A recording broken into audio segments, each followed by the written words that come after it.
Today our group will introduce about the normalization monetary policy and the rise of the interest rates. And our group have 8 members, and each one will have their sector. And with me,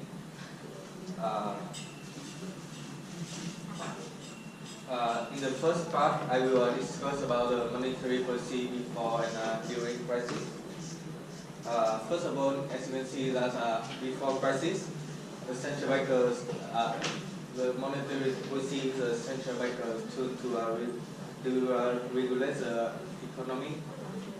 In order to regulate the economy, for example, they control the inflation rate by restrict the money supply and control the circulation of money in the economy.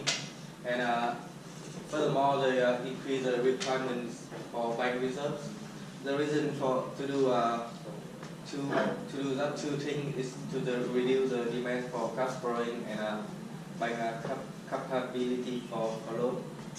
But before crisis, conventional monetary policy has some limitation, and they can fall into the liquidity trap when the interest rate is close to the zero, and that's why they decide to add some more unconventional monetary policy to solve the problem, and they also introduce the quantitative easing as a asset purchase program to solve the inflation problem. And during the crisis, to solve the problem for the inflation, they will lose the interest rate and also lose the reserves requirements for banks to increase the circulation of money. And next, I will introduce Hiếu to do this part.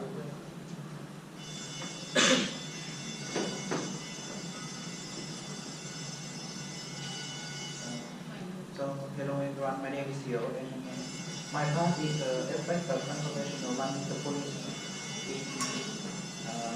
in the crisis.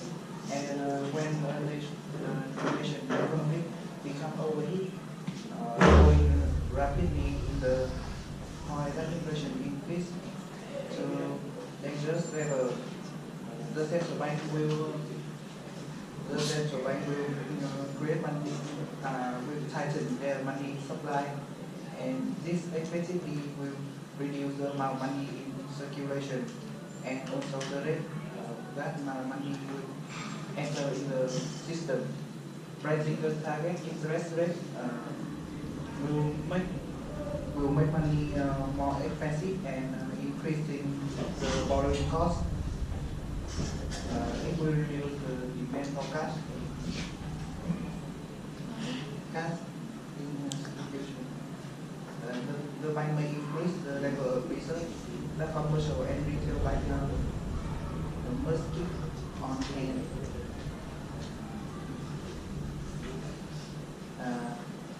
Limiting the ability to generate the new loan, and the central bank can also sell government bonds from its balances and in the open market, exchange bond, taking money from circulation.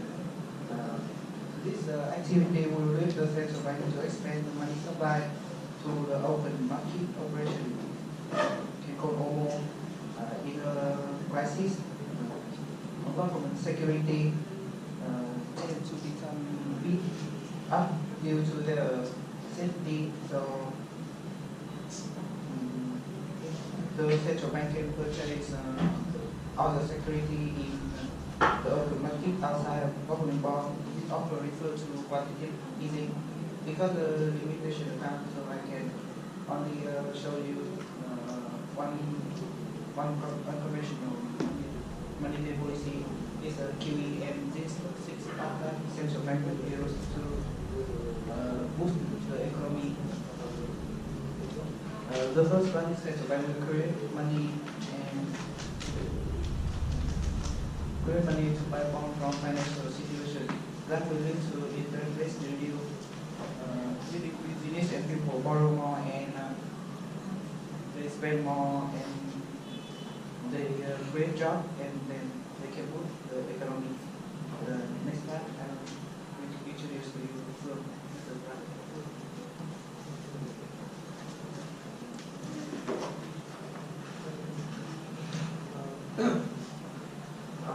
The major differences between the two series are visible in the early year of the financial crisis, and then from 2014.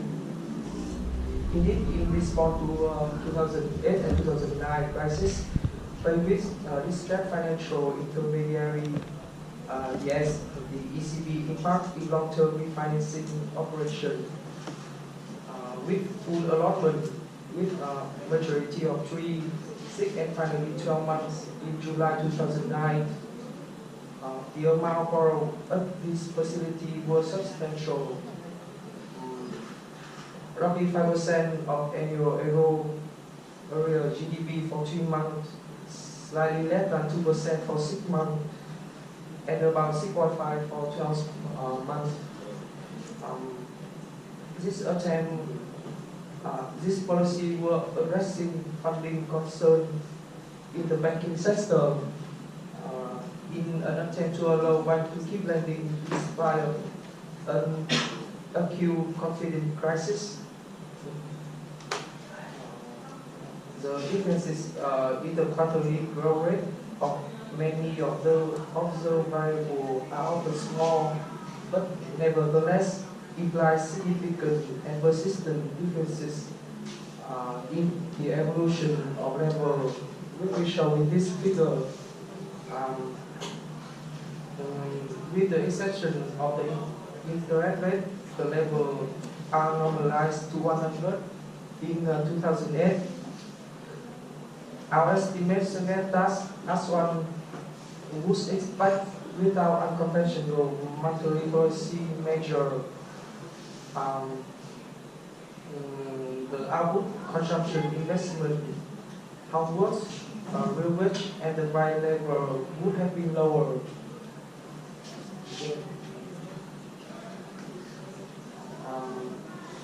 The translate into year-on-year inflation and GDP growth differential of 0.1% and 0.2% on average over the period 2008 and 2016.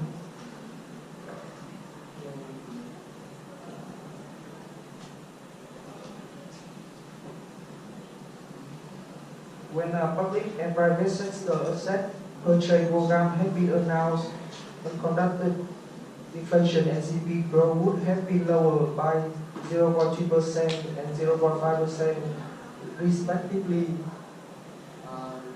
When you continue the presentation.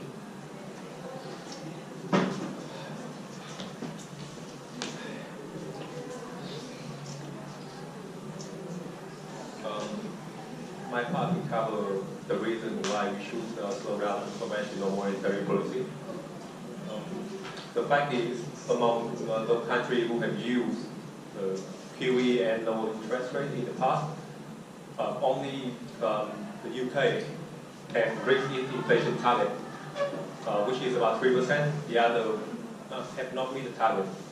The inflation right now is around 1.5 to 1.8%, which means the unconventional monetary policy does not go very well. Even though the BOE has reached the inflation target, but actually it is a trade-off. Continue QE or keeping the interest rate very low to expose the market to two kind of risks. The first one is if the government decides to keep the interest rate low persistently, but in the long term it becomes useless. Without the fiscal policy stimulus, low interest rate may lose its impact, or the economy may become deflationary. Right now in the UK, aging population, retired people or nearly retired people, they do not spend more money because the interest rate is low, but they instead they save more to make up a lower return, so they get money to use when they retire. Even though in the new technology firm, they hire less worker, and the worker who have been trained in that sector and become permanently out of workforce. The second risk is QE will generate dangerous side effects, including asset bubble, rising wealth inequality, and misallocation of resources in the economy. Negative or zero rate policy has pushed investors to search for yield strategies, distort the risk premium in credit and volatility. To conclude, I think the QE have favored the rich people than the poor people. The rich become richer and the poor become poorer. Don't have the asset like bond or have money to buy bond or treasury bill and a lot of things like that in the market to become richer, and the poor they still stay poor because they are become unemployed in the future. Next part I pass it to me. Good morning, everyone. I'm me, and today I've been introduced about the recent action from central banks, and I've been introduced about four biggest banks in the world. First is Federal Bank from US. First of all, the Federal Bank has a recent action is they raise the federal fund rate and other short-term interest rates to a normal level. For example, they raise the Fed rate to 25 basis point increase. Second, they by increasing its reinvestment, they reduce the Federal Reserve security holdings. And finally, they reduce the quantity of reserve balance. Secondly, is other banks from Europe. First of all, they keep the key policy rate unchanged. For example, if the main refinancing rate at 0% and the deposit facility rate at -0.4%. Secondly, they reduce the pay of each asset purchase from 80 billion to 60 billion per month. And thirdly, they reduce the size of its balance sheet to its visit level. The third is a bank from England. You know, recent they list the British euro, so they have some change. First, its policy in response to domestic political decisions. The second is they cut the policy rate by 25 basis points. And the last one is they raise the size of asset purchase program from 335 billion pound to 435 billion pound. And the last one is Bank of Japan. First, they modify last asset monetary easing program to QQE now as a quantitative and qualitative monetary easing with curve controls. The second is they tax the 10-year Japanese government bond yield currently set at about 0%. And the last one is they keep the the rate 0.1% rate on policy rate balance remain unchanged. And the next part is Mark. Good morning, everyone. My name is Ngọc Mai. So today I will talk about the long-term interest rate in UK 2016 and 2017. As you can see in the first chart, long-term interest rate in UK had a slight decrease from 1.7% to 1.5% in February 2016, before a slight increase at 1.57% in April 2016. After that, we witnessed a significant fall from 1.57% to 0.74% in August 2016. And the long-term interest rate grew dramatically at 1.43% between August and the end of 2016. However, in the first 4 months of 2017, there was a strong degree from 1.42% to 1.079%, before significantly growing at 1.271% in the long-term interest rate of July 2017. And after slight fall to 1.124% in August 2017, long-term interest rate of 2017 jumped significantly to 1.382% before slight increase of the end of 2017. From the end of 2017 to the first 2 months of 2018, you can see an upward change from 1.28% to 1.6%. To detail long-term interest rates in January 2018 is 1.29%, and February 2018 is 1.6%. We can completely believe that long-term interest rate in the 2018 will rise in the future. Following to OECD's economic outlook, the average long-term interest rate in the 2018 is forecasted at 1.23%. And the next part will be presented by my Phương.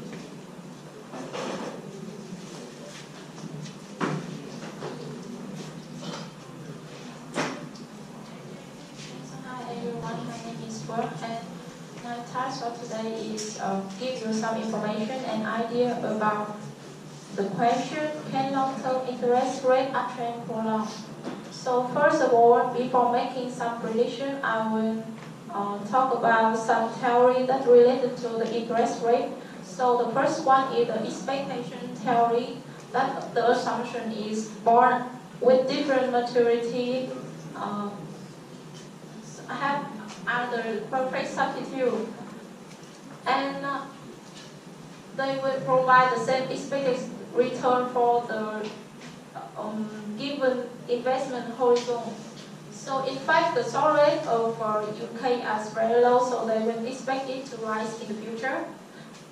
Next one, they also explain the fact that long-term and short-term move together. So when the short-term increase, I expect that the long-term also increase. The secondary theories will be about the liquidity premium theory. In contrast, this one said that the bond with different maturity are not perfect substitute. So because of the lower interest rate risk, so investor will prefer short-term bond more than long-term bond. So in fact that the long-term bond have the more interest rate risk, so the investor will require the compensation to cover this risk. And we know that the longer the term to maturity, the greater the interest rate. Okay, and in here, I made one conclusion from this theory that long-term trend was reflected from the short-term. Okay, let me give you some time series to make clear about this one. So first one is the 2015 interest rate was expected to increase. In fact, this one is not happened because of the inflation have the negative side. In 2016, market said that the British economy is not strong enough to raise interest rate. So because of the Brexit, so they reduce the interest rate and use QE to stimulate the economy. In September 2017, there are some signals of high inflation rate, so they maybe they change the interest rate. In November 2017, finally, Bank of England official raised the interest rate to 0.5%. This one is the first time in more than a decade. And we have some current forecast that the interest rate will increase steadily in 3 years later.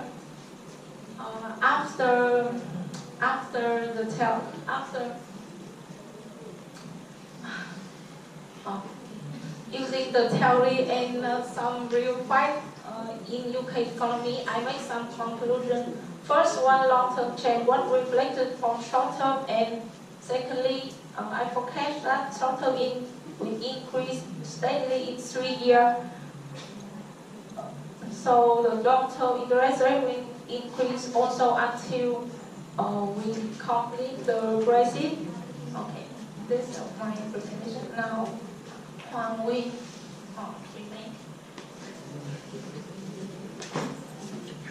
My name is Hoàng, and I will present to you the economic effects of rising long-term interest rate.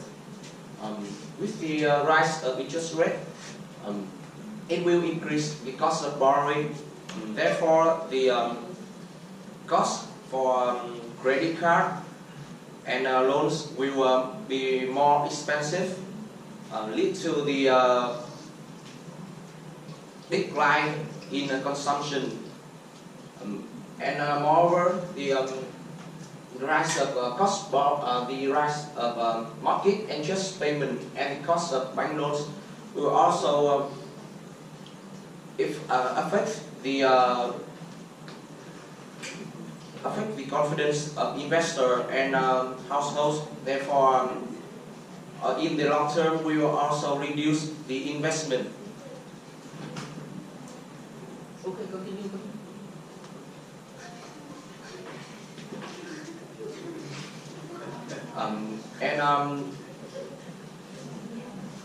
With the hot money flows, it also rise the value of the currencies.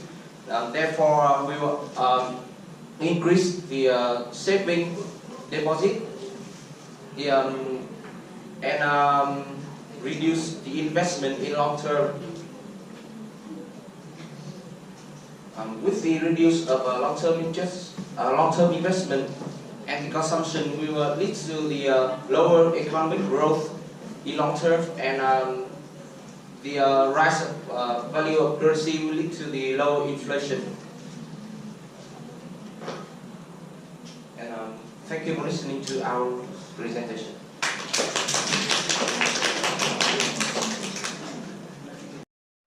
We are group 2 with 8 members, and today we are delighted to be here to present and debate against the topic, which is 2008 will see the normalization as long-term real interest rate will raise. Here is about the overview of our presentation, and first part is the introduction by Phạm Anh Vũ.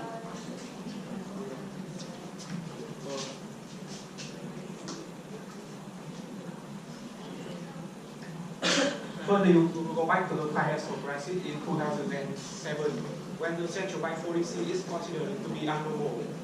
As you know, that the crisis is primarily caused by the subprime mortgage and securitization.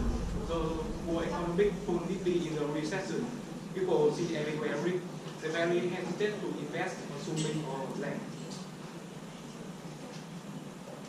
So it's created many problems in the economy, like high unemployment rate, credit graph, or down the economic growth. As you can see from the figure 1 here, you can see that the world economic growth increased dramatically from the 5.6% in 2007 to the negative 0.1% in 2009.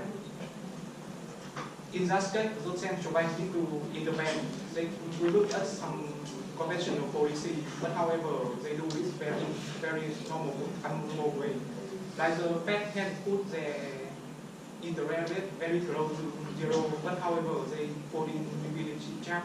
People don't have any incentive to invest. So they must look at some unconventional policy like forward guidance or balancing measure like QE or CD. However, it has been the case in the financial crisis. People believe that the world is really recovered.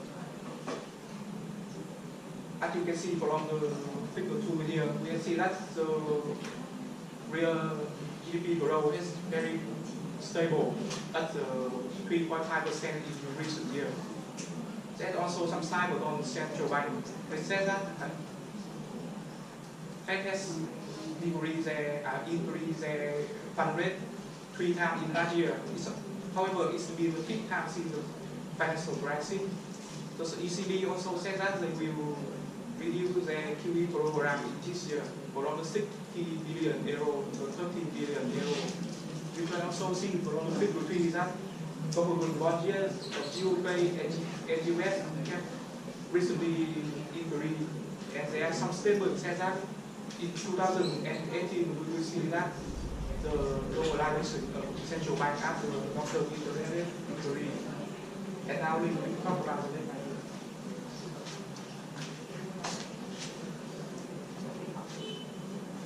Now I will tell the limitation of increasing the long-term interest rate. There are some limitation is affect the economic growth is Vietnam. Lead to the downward in the economic growth. They refer to the stock and bond market and mortgage and foreign investment. The first goal is in the stock market. If because the extremely low interest rate in the past decade will cause the rise in the equity to unprecedentedly high level.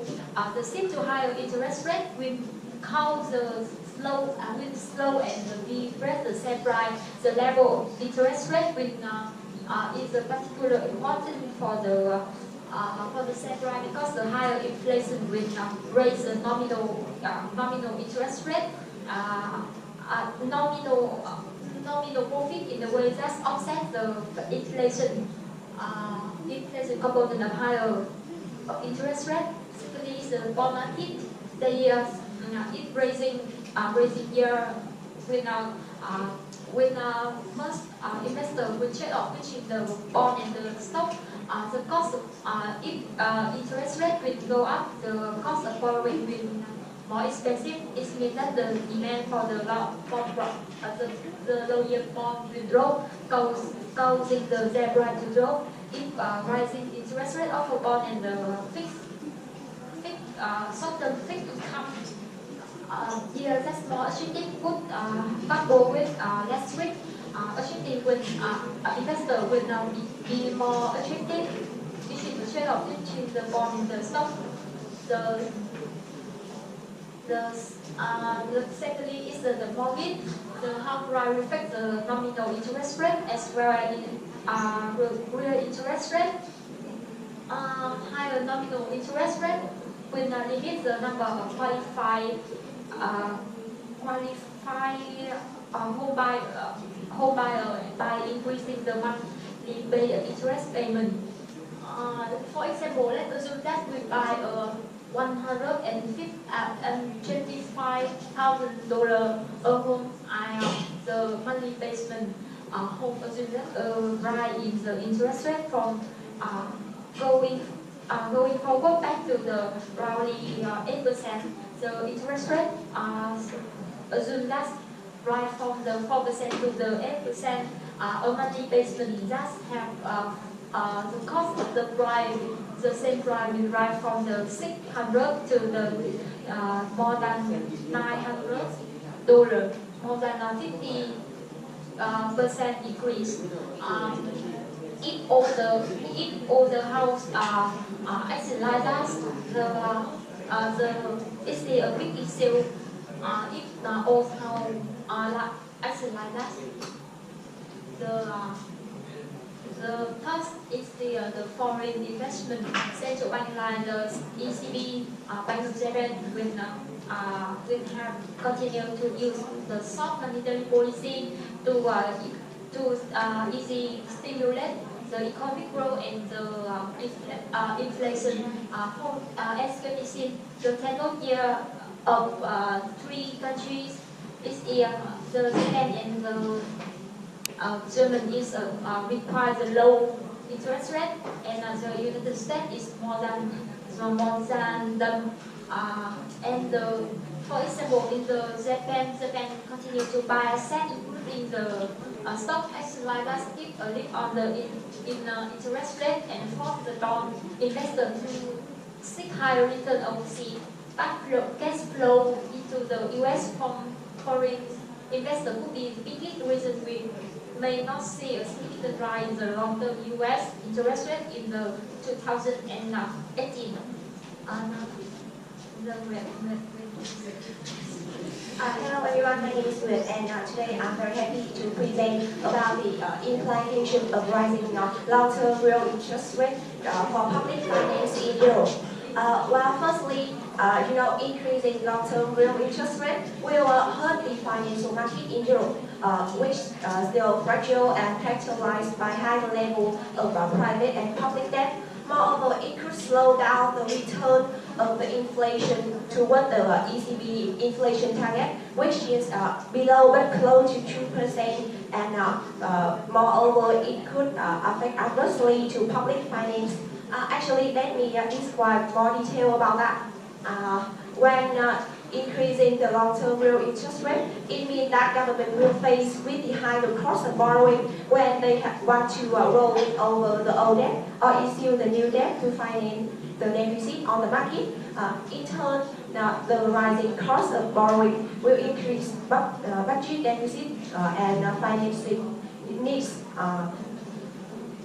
Here, as you can see in this figure, with lower GDP growth rate and lower inflation rate, if the long-term real interest rate increase too much, the debt to GDP ratio will increase, which as a result might drive borrowing costs even further because of higher default probability.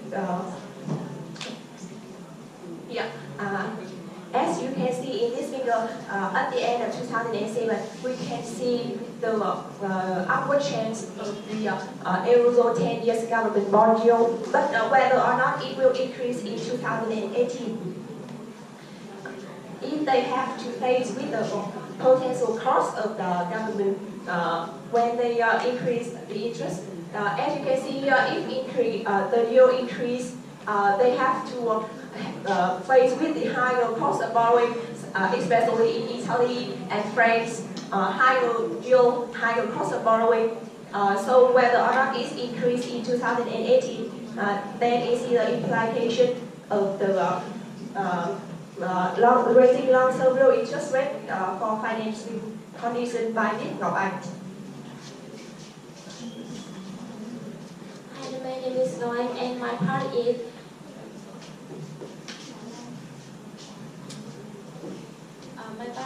implication of rising interest rate for financing condition. As you know that the rise in sovereign yield will cause the tightening financing condition not only for government but also for the firm and household. Through an increase in corporate or mortgage rate, this would affect the investment and saving decision, and for macro it would negative effect on the inflation and the economic growth.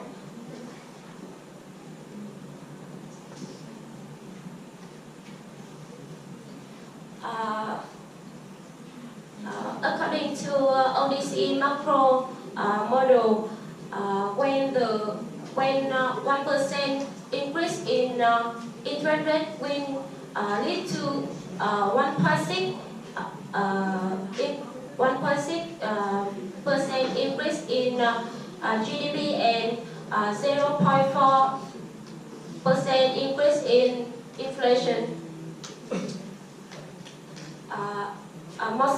More specific about cost of borrowing, when the interest rate rise, the cost of borrowing rise, and it means that people don't want to lend more, and the disposable income will be less because they have to pay more money for the interest rate, and then they spend and invest less. About the effect on the price, when the interest rate increase, the cost of business will go up, and then some or all of that cost will transfer for the customer, and then the cost will go up. Moreover, increase in the interest rates will lead to the increase in incentive to saving, because the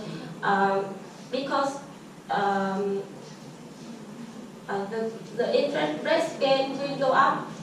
And last but not least, the higher interest rates will increase the value of currency, because of outflow of money. When the interest rate of UK increase, investors prefer to invest in the UK because interest rate higher than other country, and this cause the pound stronger and make the less competitive in export, and reducing export and increasing import, and totally affect negatively in overall demand, and next part is Hiếu Đạt.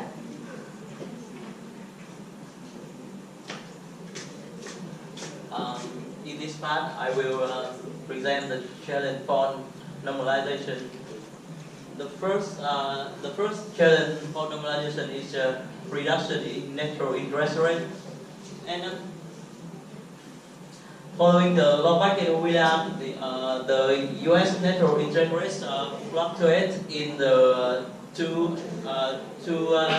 and 3% range between the early 19th, and there was and after that there was a sharp drop at the start of a great recession, and since 2010 it has been close to zero or even slightly negative. And underlying this drop, which may prove to be the permanent, is low productivity and population growth, population aging, and low investment.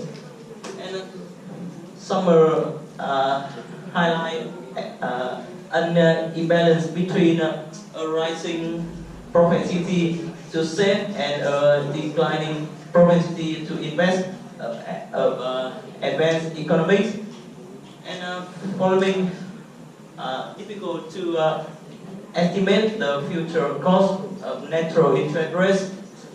So difficult to got the monetary policy, and in the chart in the chart 4.2, based on the September 2016. The real interest rate would remain in negative until 2018, rising progressively in the following year, and over the long term, the real interest rate would be around 1%. And the next challenge is Thắng.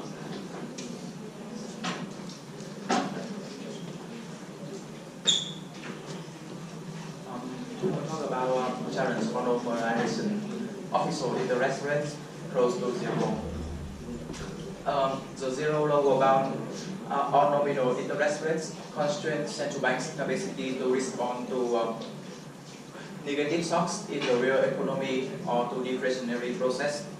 Prior to the crisis, CLB episodes were not considered to be of practical prevalence.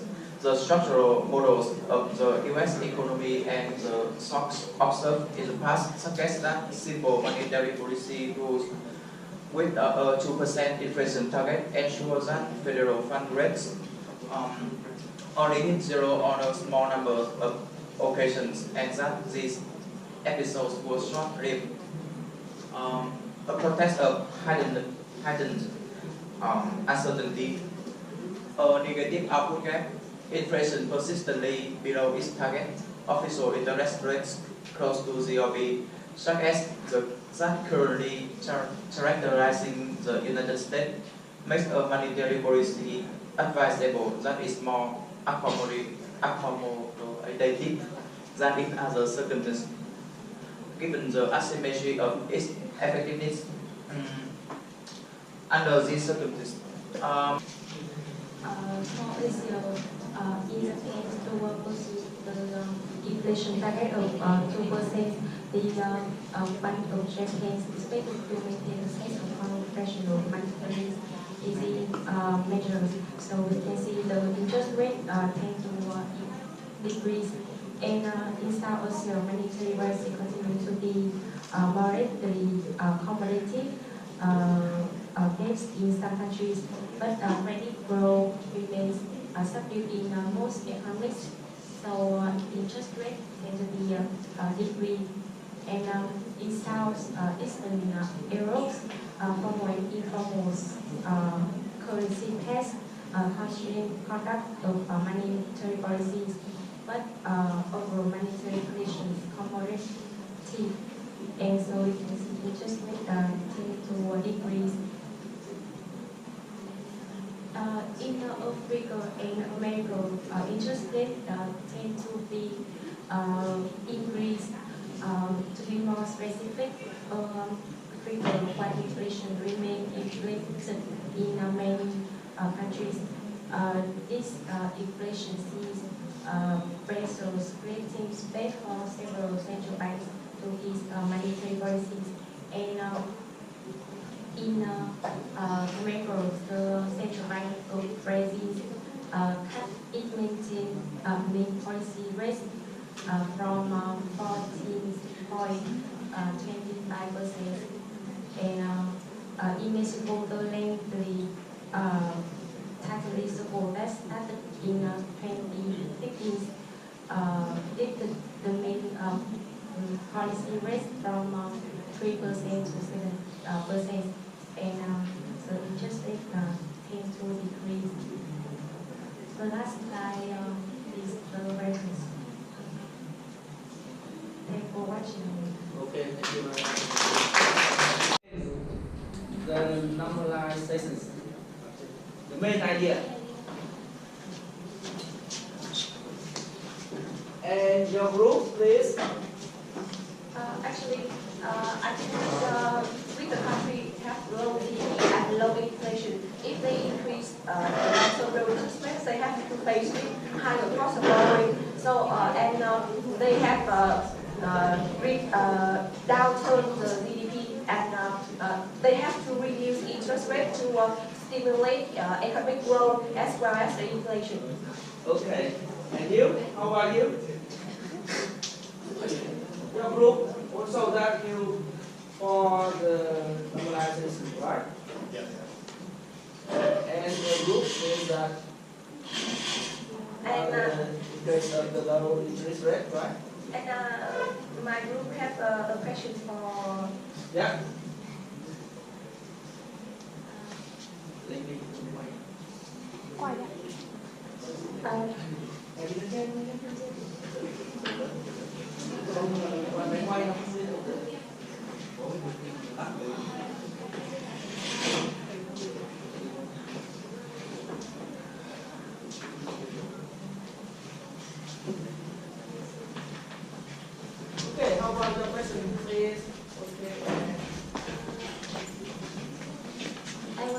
A question for you. As I know that the inflation in UK is pretty high, and but the GDP the GDP growth is low, and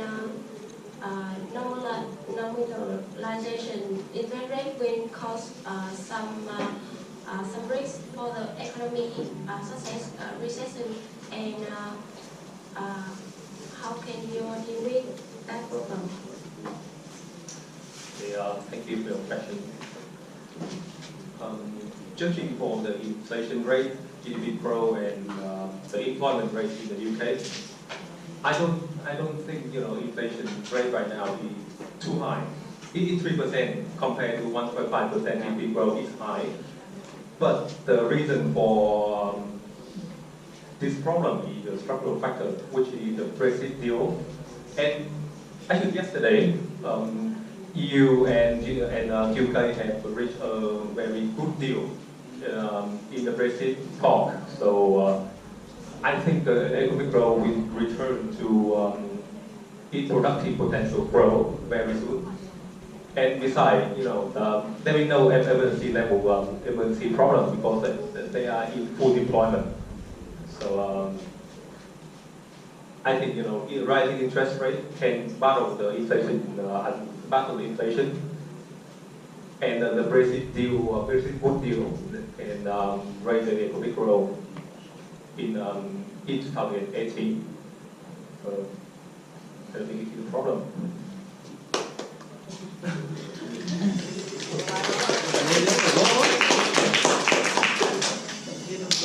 Why do you clap your hand? So after your presentation and discussing our group has one question for you.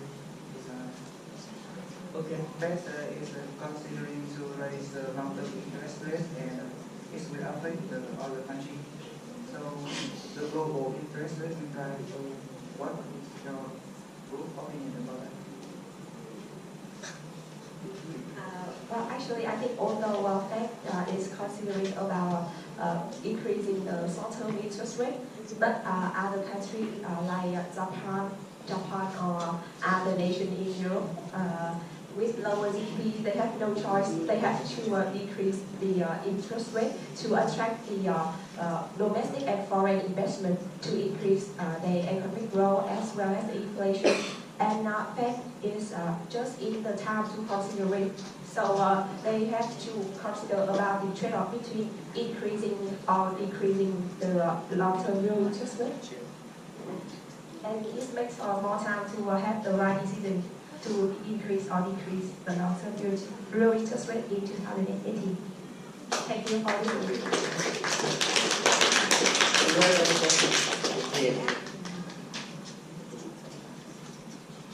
Okay, do you have any question?